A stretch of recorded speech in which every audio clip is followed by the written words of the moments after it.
Federal tax developments for the week of July the 20th, 2020. Current federal tax developments are brought to you by Kaplan Financial Education and by your state society of CPAs. I'm Ed Zollers, and we'll be looking at this the week after our April 15th that came 3 months later of July 15th this year. Looking at what we have now that we're in a much shorter extension season, right? The regular tax season ended, the extension season now starts, and of course, our first extended returns are due in 2 months. So we're looking at that. Remember, the next big due date coming up is September. So we got a little bit of run here. Maybe about a month we can breathe, and then we have to worry about all of our pass-throughs that have to be done by the time we get to September 15th. So we'll be looking at all those neat things to handle. But this week, we're going to take a look at a few developments. Some of them impact, some of them are still related to various relief provisions related to COVID-19. But for the most part, except for the initial one, we're going to talk about things that are not directly, at least, COVID-19 related. Now, one general topic may unfortunately become COVID-19 related, but the cases and questions did not arise out of a COVID-19 situation. So let's start with our first thing that does relate to relief we received under the Families First Coronavirus Relief Act, and actually also came through the CARES Act. And this is an IRS news release this week, which is IR 2020-158, issued on July the 15th, the due date. And this relates to some information the IRS is providing to us about letters that are being issued from the IRS related to taxpayers who have sent in Form 7200, I should say faxed in, Form 7200 advance payment of employer credits due to COVID-19. Now, as you may know, the IRS is getting back in the office. Notices are going out again. And what the IRS is going to explain here are some of the notices that, specifically 2 letters, that are being issued related to issues that arrive when people file these Form 7200s. And, the catch is if you file one, there are 2 things the IRS wanted to point out about why you might get a letter. First thing is there is a letter 6312, which is basically what you would expect that the IRS has. For instance, what if you send in a Form 7200 and there's clearly a math error on it, right? The things don't add down, they don't subtract properly, it simply doesn't work.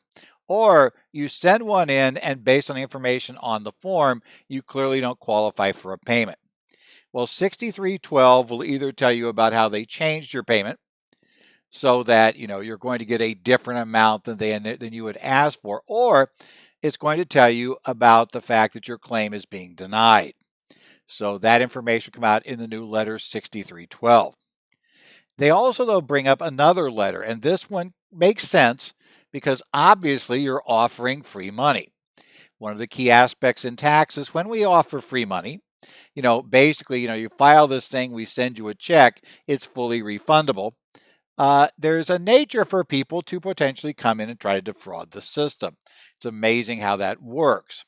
Well, because of that, the IRS has a letter 6313, and generally, if I'm going to try to steal money from the refund numbers here on the Form 7200 for advance payments of the credits, what I'd probably do is try to get information about a business's EIN, which relatively simple to do, right? We give that out to everybody. We give a 1099, W-2, etc. to. So there's a bunch of people that have that information or people who we need to, let's say, file a W-9 with.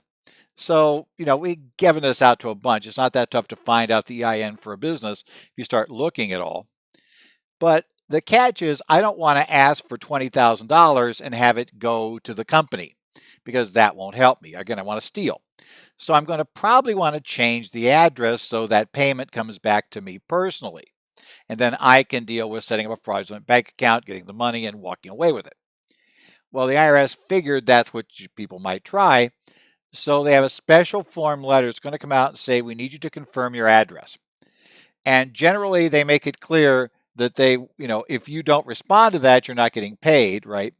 And they're not going to process the form or change the last known address until you provide that verification of new address information to the IRS. So this is kind of the issue to address the potential fraud that would arise from people trying to steal money from a program, giving away free money, which is pretty much a given that that's going to happen to some extent. So not surprising that we have that. Just be aware of it, though. If your client has, and I assume for some businesses it may very well be true, that the address down at the office, since we've been shut down, maybe we're operating totally virtually. Potentially there's nobody there, so we might want the letters now instead to come to a different address, like to the officer's home. Well, yeah, that might slow up the processing here. Just be aware of that. They're going to probably want some confirmation. Next up, we're going to talk about a couple of cases here, and this is a topic which is these two cases have nothing directly to do with COVID-19. But there's been a lot of speculation that due to issues with the economy, due to problems we're hitting, due to potential problems we're going to hit, based on how COVID-19 does not appear to be going away quickly, it's still around. And as you may be aware, I'm here in Phoenix, so we can tell you, yeah, it's still around. Been aware of it going on. So if that's negatively impacting business, which it is, basically because you're going to find that a lot of people are not willing to go out. They're not willing to spend money right now because they're afraid of the economy. They're not spending money because they just aren't going places. They don't feel comfortable going places. So we have a lot of that going on, especially older individuals are less likely to go out in the current environment.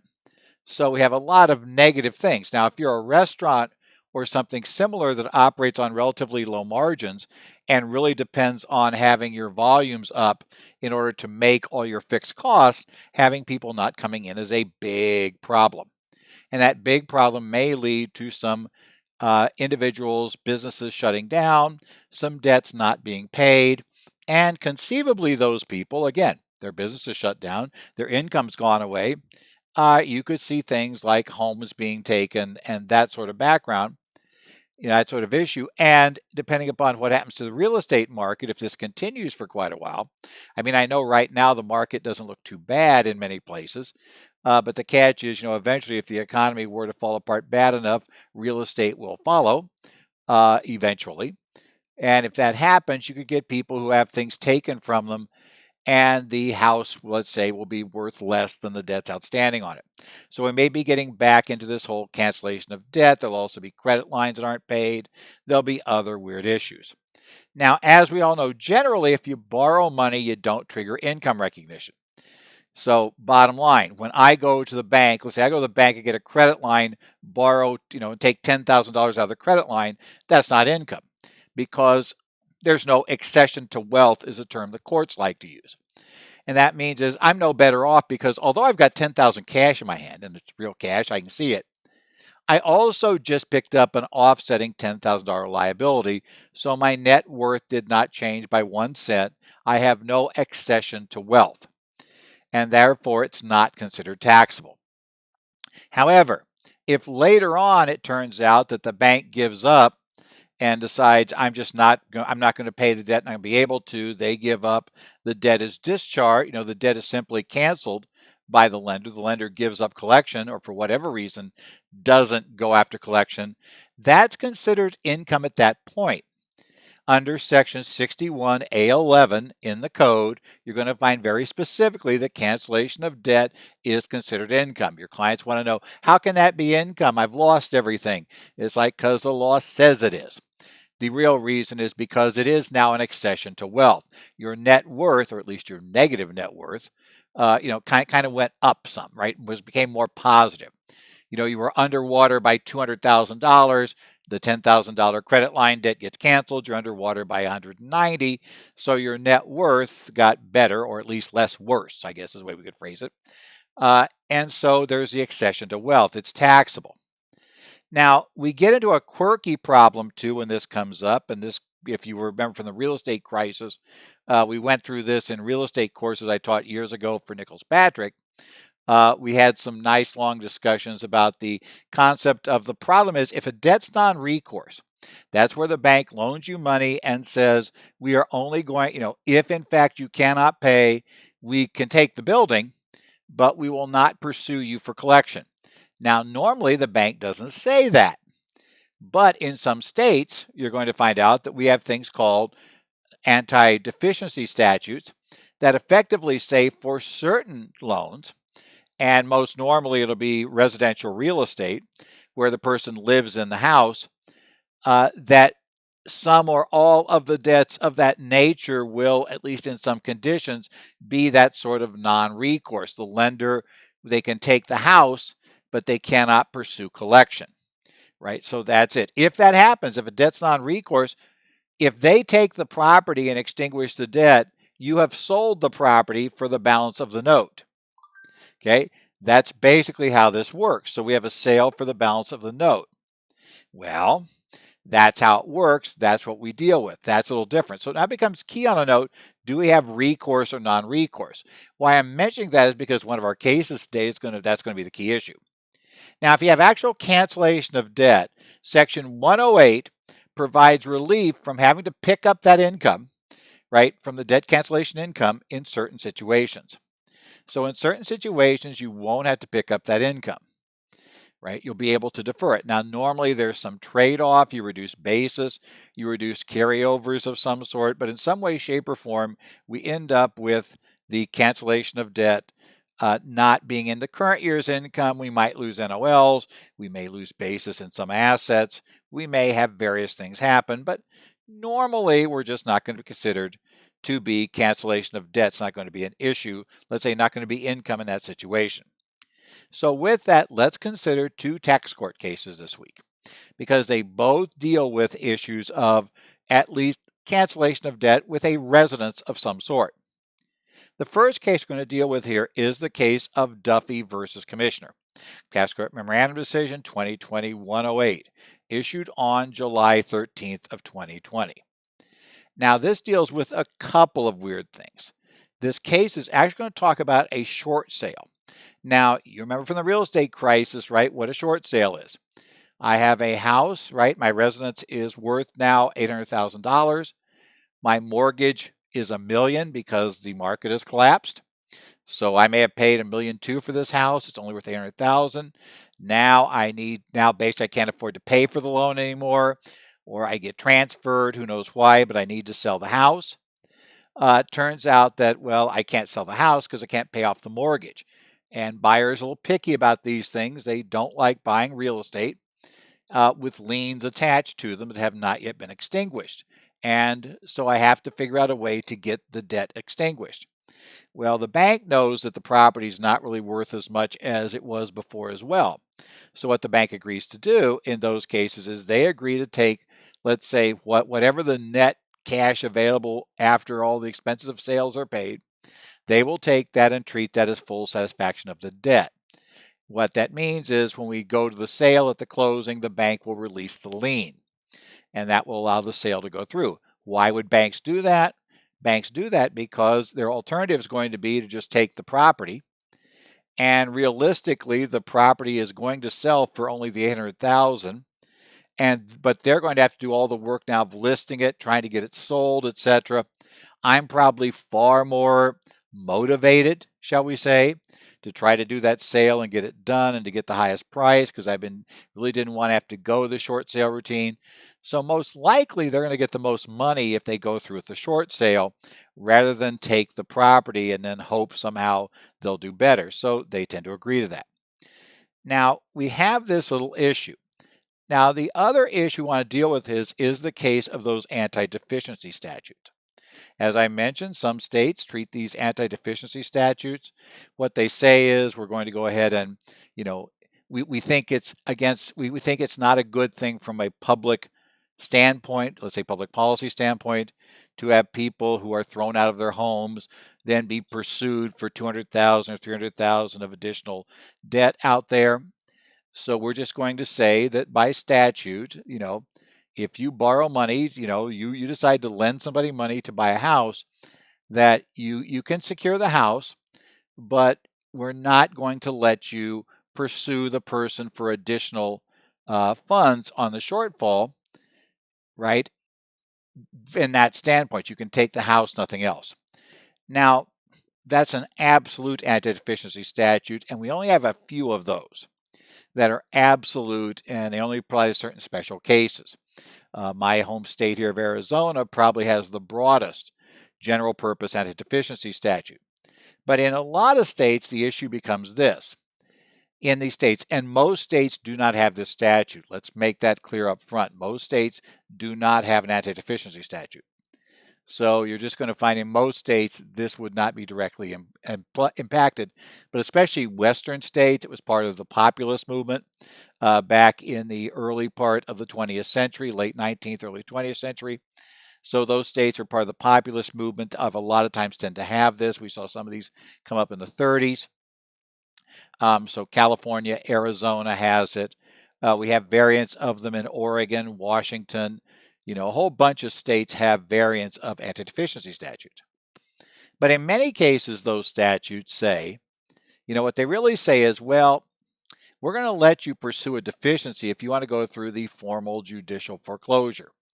However, we're going to give you the option of going through the shorter, using the trust deed foreclosure process. So you can foreclose on a deed of trust, which is simpler, quicker. It skips the whole judicial aspect of it. But if you go that route, then you cannot pursue a deficiency. So if you want to pursue a deficiency, you need to go through a formal legal foreclosure process in the courts in front of a judge. If you're willing to skip that, then we'll let you do it quicker and easier, but you give up the right to pursue additional collection. That is one of those choice of action issues. Now, the question is, if we have a mortgage, I have a mortgage, the lender could pursue me for a shortfall if they want to go to court, or they can go the trustee's sale route, and they can't pursue me for the additional funds. And we know that in these states generally, 99.99% of all foreclosure actions go the deed of trust route. The question becomes, is that a recourse or a non-recourse debt? Generally, the loan itself will never say it's non-recourse, so they'll preserve all their rights. So if they use that same loan language for a loan in, let's say, New York, they'll have the right to collect the deficiency. They're never going to say we're not going to take it there. So the IRS position historically, going back to a 1999 private letter ruling, has been essentially that if there's a choice of action, then realistically it's a recourse loan, and there is a forgiveness of debt when the lender decides to go down the route that bars collecting the deficiency, and that becomes a cancellation event. So in their view, if we have that $1 million loan, $800,000 due, the lender decides to pursue the administrative foreclosure, right, through a trustee's sale, in a state that says, well, you do that, you give up the right to collect the rest, but you could have gone to court and gotten it. Well, the IRS position is, well, that was a forgiveness of debt for $200,000, subject to tax under Code Section 61A11, potentially subject to exclusion under 108. But if it's not considered that, and it's considered to be a non-recourse debt, then I would sell the property for $1 million. Now, that's fine. In theory, if it's my house, I paid $1.2 million for it, that's just going to reduce the non-deductible loss, and who cares? But let's change the facts there a little bit. Let's say that non-recourse loan was instead a home equity loan. And actually, I only paid $800,000 for the house to begin with. But now I've got this $1 million loan, and they come back and they collect taking on it. Well, now I've got a sale of it, $1 million, a $200,000 gain on sale. And the problem I've got is 108 won't help me because there's no cancellation of debt. 108 will not help you unless you have cancellation. So there are definitely circumstances where having that treated as a non-recourse debt could hurt the taxpayer. But again, the IRS position had been, and this has been their litigating position and was in the case in question. And the other catch is we have this problem of how does a short sale work? A short sale is not a foreclosure. Generally, in a short sale with a non-recourse note, you could view it because if I have a non-recourse note, and if I instead of selling the house, I just got an agreement for the lender to reduce the note to $800,000, and I could then pay it off. If I keep the property, that $200,000 would be cancellation of debt. Even though the debt was non-recourse, the lender gave up their right. to get the 200 grand because they give up the right to get the 200 grand, or I have to give up the house. I got to keep the house. So that would still be considered to be cancellation of debt income under the rules we work on for cancellation of debt taxation with non-recourse debts. But the question, so what's a short sale? Did they just agree, let me pay it off for 100 grand and I have 200 grand of income? Or, and this is the way the IRS has generally gone down the path on this, has been, no, let's do it. Look at the real economics. The lender did this, as I explained, because it simply shortcuts them having to foreclose on the property, take the property into their inventory, try to sell it, probably get far less for it and spend more money trying to sell it than if they just took the net. So they're saying, nah, we're just going to look at the underlying economics and we're going down that and use it that way. And in fact, the tax court backed that very concept in a case called 2925 Briar Park Limited versus Commissioner, Tax Court Memorandum Decision 1997-298. Okay, so we've got our facts set up here. Now, here's what we have. The taxpayer in this case entered into a short sale. Okay. Short sale of their principal residence in Oregon. Now, under Oregon law that affects this, what had happened here with Oregon? Oregon had a rule that said, and I guess has, I should say, should be about the same thing in this case. If the property is subject to an obligation assured by, secured by a trustee's foreclosed upon, basically their ability to get additional funds is going to be essentially, turns on the nature of the property and the foreclosure proceeding. If the trust deed has been recorded, right? If there's a recorded trust deed, residential trust deed, then whether it's a judicial foreclosure or a trust or administrative foreclosure, they are barred from pursuing a deficiency.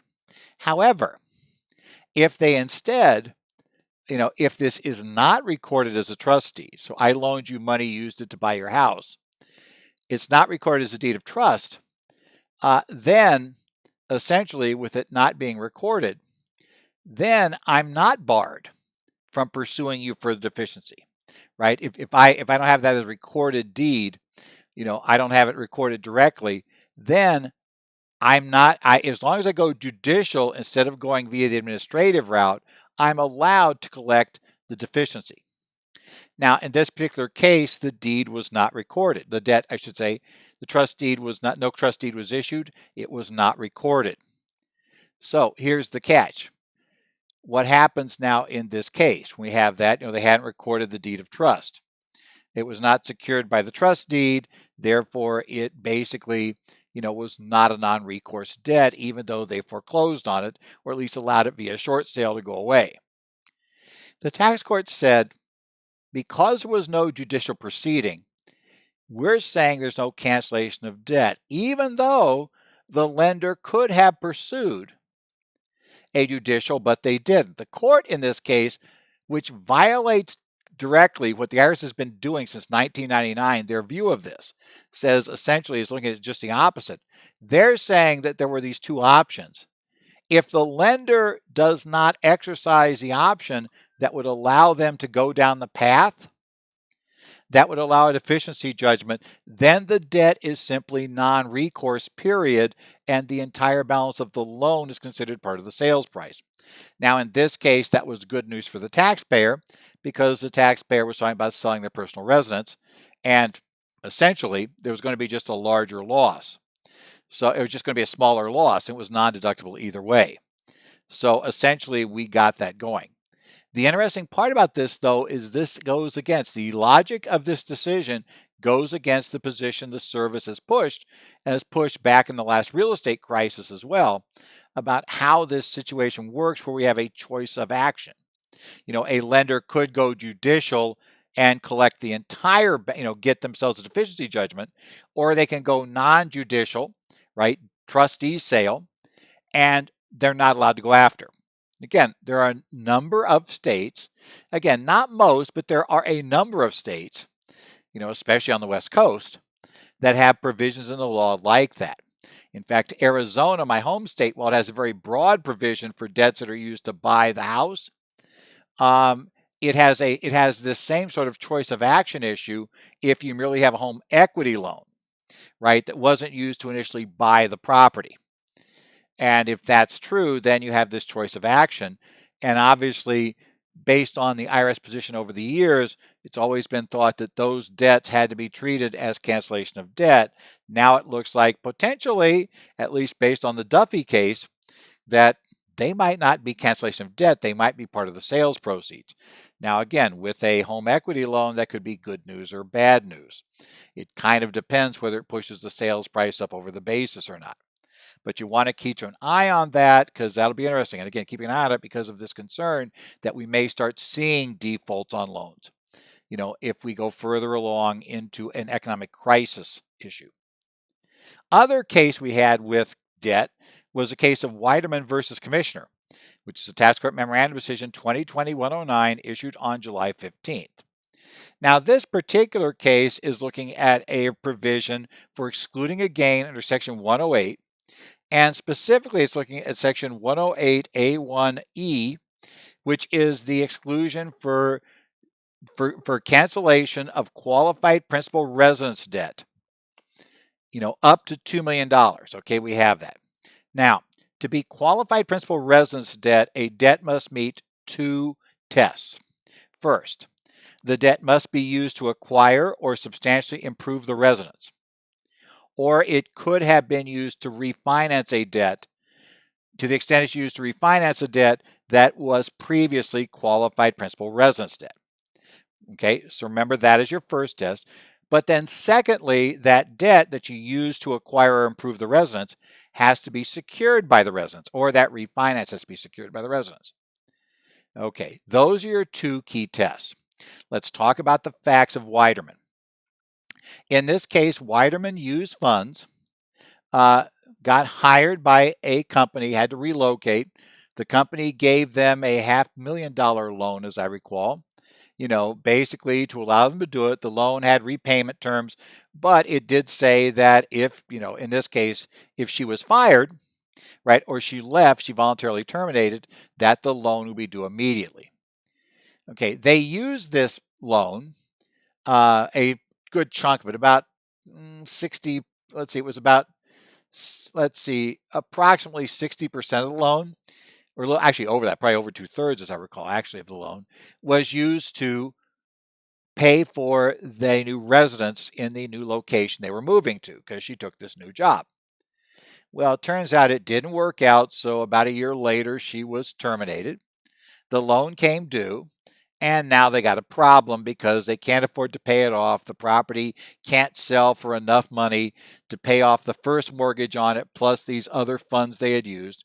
So they negotiated a deal to reduce that debt.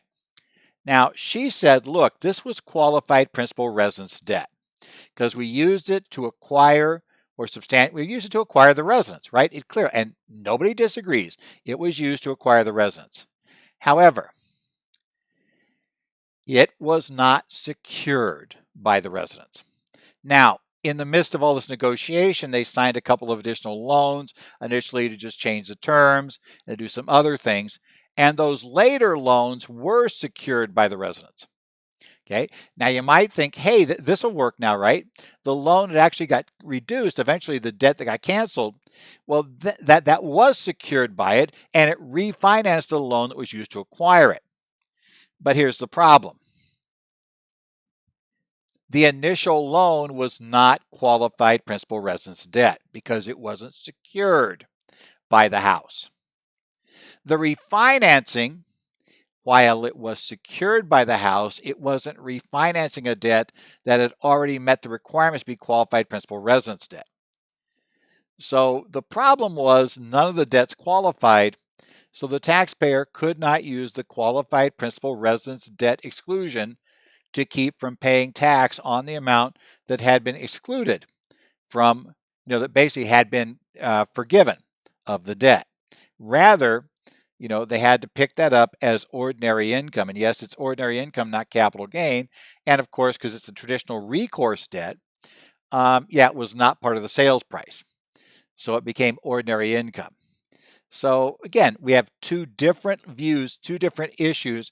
And I used to teach a course. I mean, I wrote the course and I taught the course for many years on debt-related tax issues during the real estate crisis. And, these are both topics we had to spend time on. And it's interesting. The second case is perfectly in line with what we've been saying for years.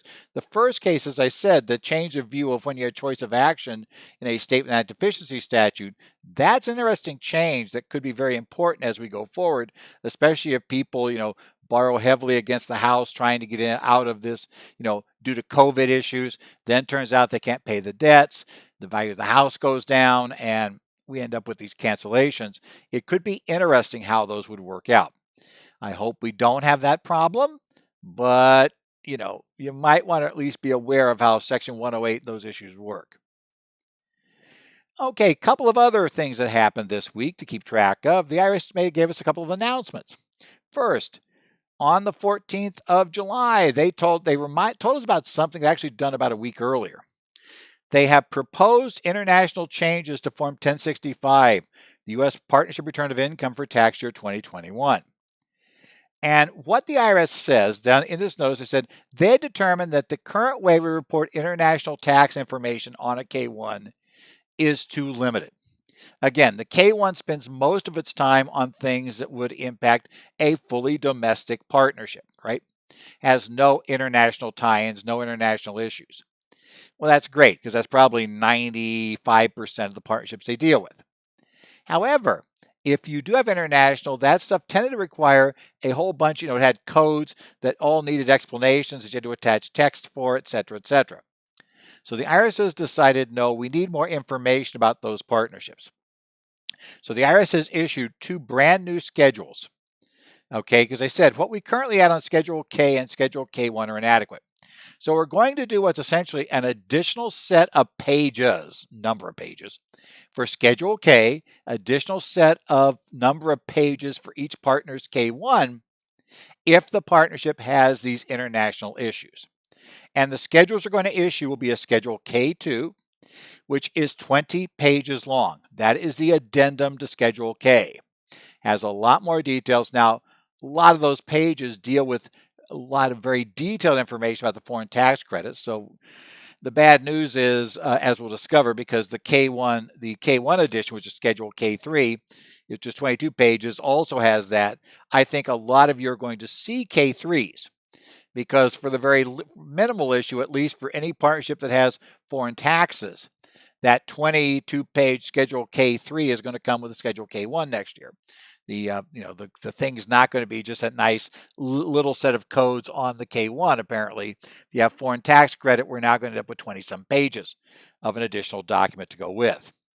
Now, they tell us very clearly, the instructions make clear that you do not file either of these. The instructions for Schedule K2 and K3 tell the partnership that if you don't have international issues, so let's say you're an accounting firm, operates solely inside the U.S., you don't have any foreign tax credit for any reason because you don't operate anywhere else. You're not investing in entities that have foreign tax credit issues. So bottom line, you won't need to worry about it. But if your client does have foreign tax credits, investment partnerships will quite often, then you're going to be attaching these forms. Now, the IRS is looking for comments currently. They want to know about this, but they seriously plan to attach this to the 2020, and I should say it'd be taxable income for years, I should say 2020, not 2021. We'll file in 21. Basically, they're looking for it for this year, the year we're in right now, partnership returns. If you deal with partnerships that do have these international items on it, you want to take a look at this new Schedule K2 draft and Schedule K3 draft. If you don't, and if you're just, you just have your clients invest in partnerships, well, obviously there's a reasonable chance that you're going to run into this problem of having to deal with the K3 for at least foreign tax credit as well as other things. So you probably should at least glance at that. Yes, lots of pages to deal with, lots more information that's going to come out to the IRS on foreign tax matters. Finally, we have Treasury Decision 9903 set on July 17th of 2020. Final regs on what? The IRS won a case in 2019, Montroy versus United States, in the DC Circuit Court of Appeals. This reversed a decision of the trial court in DC, the district court, that basically was the case. Let me get the guy's name here for just a second. Right, we had that of Steele versus United States, right, from 2017. The Steele case had held the IRS had no right to charge a fee for PTINs, right, for PTINs for tax preparers. The IRS, when they lost that case, they stopped collecting because the court ordered them to stop collecting the fees nationwide. However, they appealed it. The Court of Appeals for the District of Columbia overturned that decision, saying the IRS does have the authority to impose such a fee. The IRS announced last year that they weren't going to worry about it for 2019's tax returns, right? So they didn't get it up and running, for this particular tax season, but they were planning to do it for the next tax season. This gives us the new numbers. Now, they are reduced over what we had before, but nevertheless, they're still going to have to pay this money this year. And as before, it divides into two parts. There is a $21 base fee you pay to the IRS, and then we pay a $14.95 fee to the contractor who's managing the system, which I find it funny. The administrative cost of this thing is apparently equal to over 2/3 of what it costs to just run the programs. It seems kind of expensive. It seems a kind of expensive way to collect the $21 base fee. But nevertheless, that's what they're doing. Now, some people complain because there is a court challenge still ongoing for how much the IRS can charge. But clearly, the Court of Appeals said they can charge an amount. The IRS said, we're not going to wait to see whether our number is valid, or good. We're just going to start collecting. Presumably, if they lose or ordered to go down and that survives appeal, they would refund the money to you for the excess. But it does mean that remember, we start re-registering in October, you're going to have to get out your checkbook again, right? Or more likely your credit card. And you're going to be paying $35.95 to update your PTIN, something you haven't had to do for a couple of years, but yes, it's coming back. Well, this week I'm going to be doing, and actually I'm doing a second one for Idaho, but the New Jersey Society's 4-hour monthly tax update will be on the 22nd. On the 23rd, I'm going to do what's going to be a 2-hour program for Idaho that's much more focused on just the what's happened with the CARES Act and other COVID-19 relief since last we talked in Idaho back in June. The New Jersey one is the monthly update, which mainly looks at what's happened since we had our New Jersey course back later in June, right? So basically just a month. The Idaho course will be slightly longer than that time period we're looking at, and a shorter session. But that course will talk about all kinds of neat things that have gone on recently, a lot of which are COVID related, but some of which are not. So we'll talk about all that stuff. If you are able, you're a member of the New Jersey Society, you can sign up. It will be a webcast. Everything here is virtual. So far this year, I have not yet been asked, or not yet at least have confirmed, doing any live session. I've not done a live session yet.